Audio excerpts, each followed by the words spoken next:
Ano ba? Hindi ka ba marunong tumingin, ha? Nakakasira ka ng araw. Sorry po, ma'am. Hindi ko po talaga sinasadya. Sorry po, ma'am. Kakairita ka?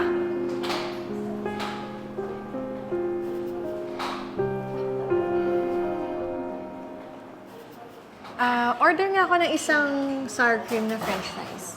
Sakto. Yan po yung bestseller namin, ma'am. Sige, isa niyan. Right away po, ma'am. Walang mapwestuhan, ah.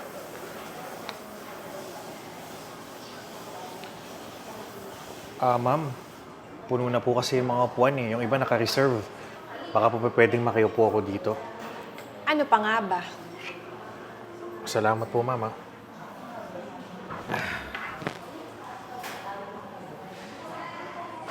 Ito na po yung order niyo.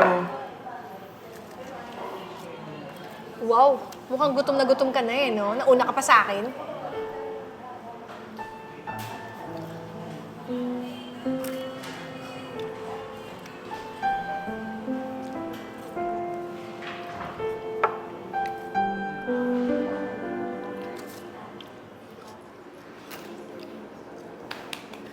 Anak ng...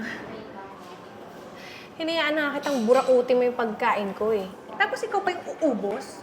Napakakapal mo namang tunay. Madam, ito na po yung order niyo po. Pasensya na po na late po. Nagkaubusan po kasi ng ingredients po, ma'am eh. Paano sa akin to order na to? Ito na nga yung order ko eh. Inubos na nga ng buraot na yan. Ay, ma'am, hindi po ganun. Nauna po kasi talaga mag-order po sa inyo si sir. Press lang po talaga kayo ng in-order. Alam mo na hindi ko order yun? Bakit di mo wala ako sinabihan? Eh, wala naman problema sa akin kung mag-share tayo kasi pag kami pagkakataon, makakabili ako dito, kumakain na naman ako ng price. Pero wala sa akin yun, walang problema. Okay nga sa akin na nag-share. O sige, ganito na lang. Babayaran ko na lang in-order mo kasi kumain din naman ako dun sa pagkain. Ay naku, hindi na. Matikman ko lang yung price na yan. Talagang okay na yung araw ko. Walang problema sa akin kung hindi ko masyadong nakain lahat o kung ano man. Basta natikman ko, okay na ako. Huwag na, okay na. O sige, ganito na lang.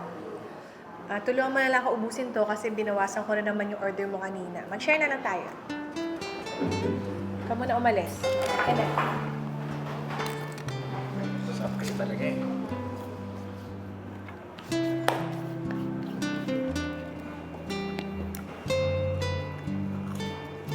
Love story yarn. Sana all.